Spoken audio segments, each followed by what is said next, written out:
Alors, nous sommes de retour en studio. C'est une discussion fort intéressante. Si vous nous prenez en cours, vous faites bien. Nous parlions avec Monsieur Yoman, qui est consultant en développement personnel, des gribouillis, sens des gribouillis, des gribouillages. Il ne faut pas forcément être un enfant pour faire des gribouillis.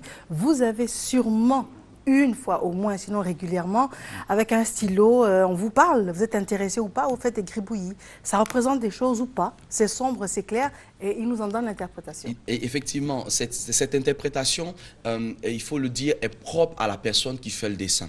On ne peut pas donner la même interprétation de deux ou trois gribouillages, même si ce sont des gribouillages similaires.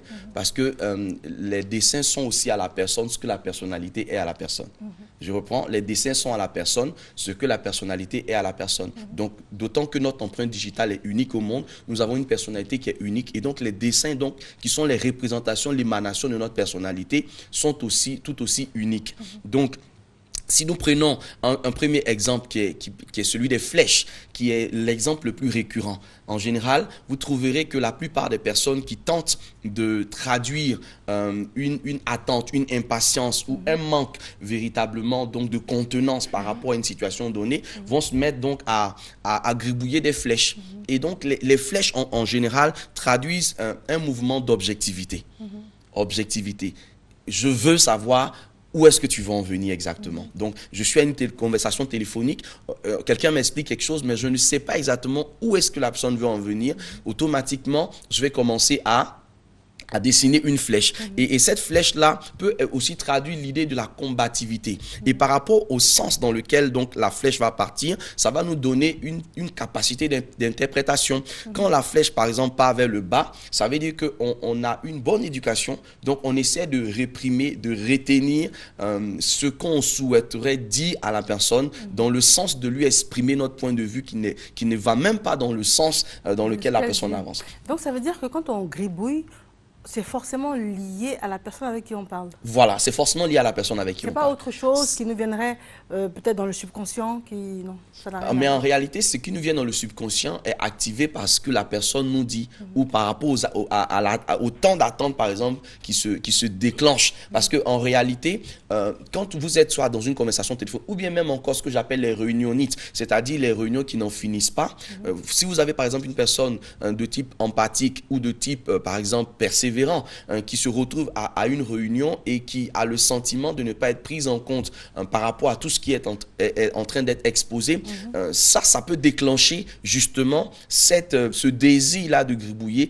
C'est en fait une façon de s'évader. Donc, tous nos gribouillages, en général, sont une forme d'évasion. C'est un voyage, en fait, qui s'engage. Mais ce voyage-là est révélateur parfois des circonstances par lesquelles nous sommes en train de passer. Et donc, ça traduit un message. Et au niveau des flèches, par exemple, lorsque vous voyez quelqu'un qui gribouille ou qui dessine des flèches pendant que vous êtes en train de lui parler, pendant une réunion, pendant un appel téléphonique, regardez bien le sens de sa flèche. Le sens de sa flèche peut indiquer, par exemple, qu'il est en train d'accorder une importance capitale à la réunion. Par exemple, si la flèche va tout droit, c'est-à-dire que vous avez une feuille en face de vous, la flèche va du côté droit de façon très objective, il suit la réunion, sauf qu'il a un point de vue sur le point qui est en train d'être abordé, qui n'a pas été totalement pris en compte, soit par l'orateur, soit par le conférencier, etc.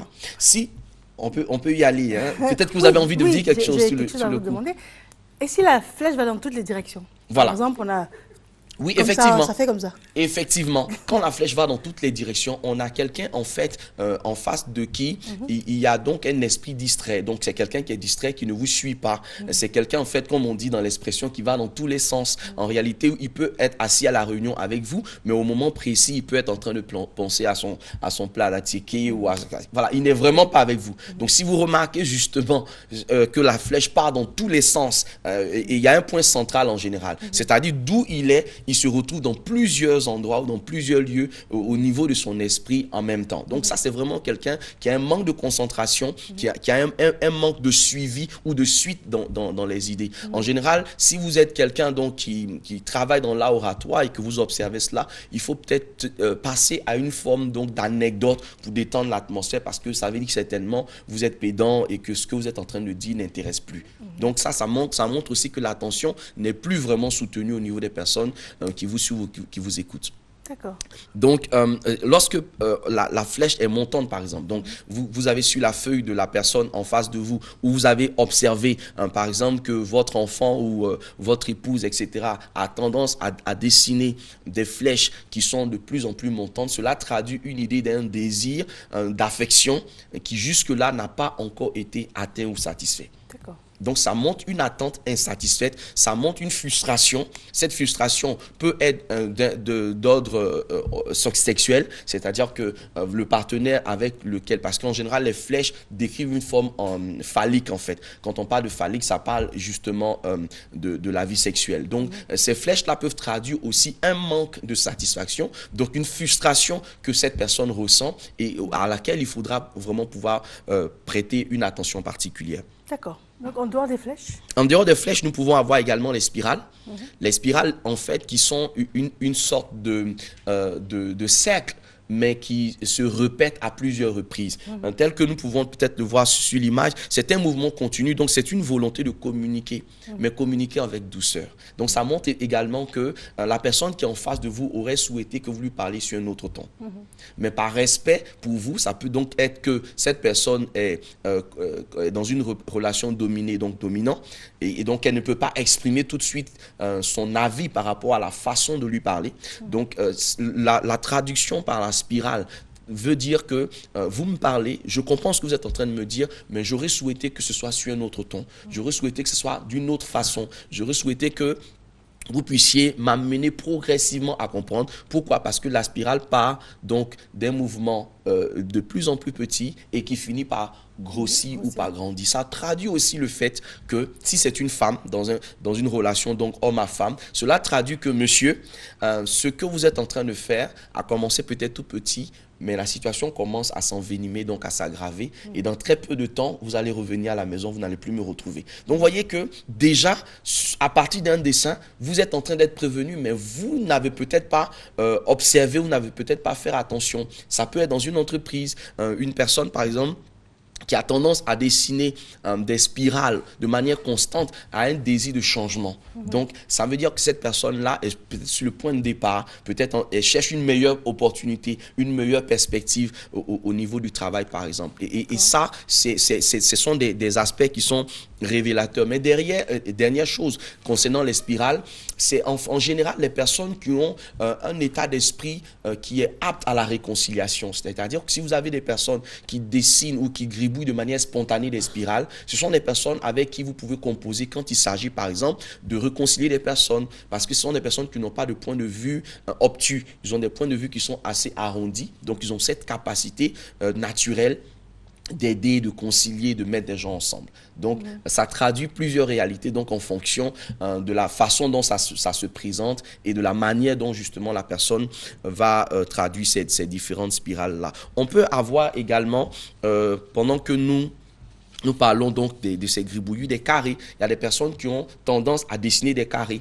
C'est des personnes qui ont un désir de stabilité. Vous voyez que le carré, c'est vraiment quatre côtés. Voilà, la maison, la stabilité. Donc, l'image géométrie du carré, en fait, traduit à la base un désir de constance. Un désir d'équilibre. Donc, si la personne dessine un carré, après, on peut mettre le toit, donc ça fait une maison. Après, on peut dessiner la voiture. Vous voyez, ce sont des formes qui sont très précises. Ça traduit vraiment une idée de stabilité. Donc, si on est dans le cas d'un couple, ça veut dire que cette femme a besoin peut-être maintenant d'avoir une idée claire sur le type de relation dans laquelle, justement, elle est engagée. Ça peut traduire également l'idée que elle a besoin certainement que son homme apprenne à se poser.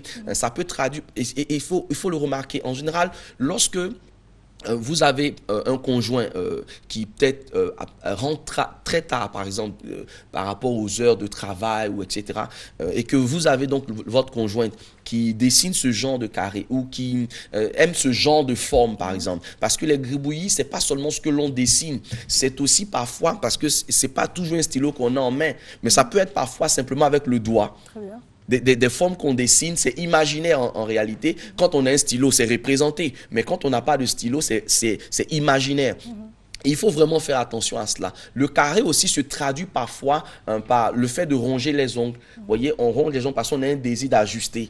Vous voyez, on a un désir d'ajuster. Ça ne traduit pas un stress, le fait de ronger les ongles? Exactement, ça traduit un stress, mais ça traduit ce stress-là dans le sens de j'aurais souhaité que les choses s'amenuisent, j'aurais souhaité que les choses s'arrangent. Et ça peut traduire un désir de nervosité également, parce que dans le carré, on a aussi des personnes qui sont complètement, comme on dit dans l'expression, qui sont carrées, qui n'ont pas un angle de vue qui est ouvert.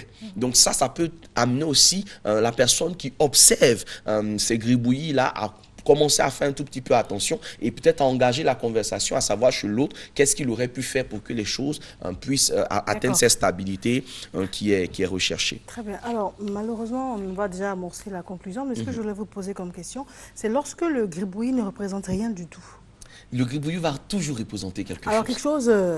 on a l'impression que c'est un coloriage, alors comme ça, comme ça, comme ça. Et en fonction même de la couleur, si la personne gribouille avec du rouge, par exemple, ça peut traduire un désir, une expression d'agressivité. Non, mais généralement, c'est les stylos qu'on a apportés de main. Voilà, apporté de main. Mais en fait, le choix du stylo aussi n'est pas vain.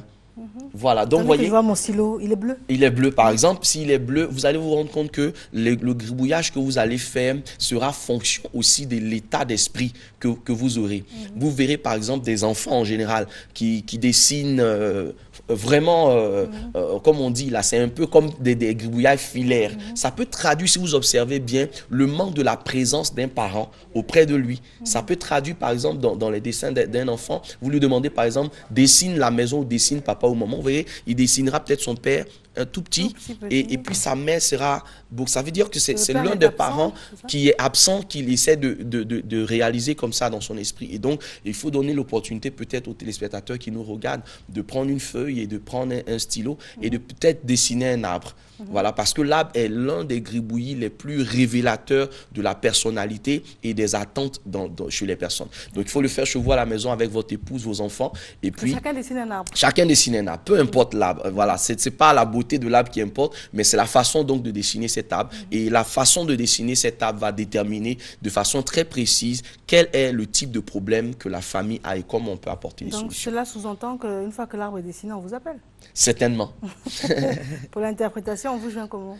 C'est au 59 57 63 67. 59 57 63 67. Très bien, en tout cas, merci pour tous ces éclaircissements. C'est moi qui vous remercie. Très bien. Nous avons une courte page de transition et on se retrouve juste après avec un autre invité.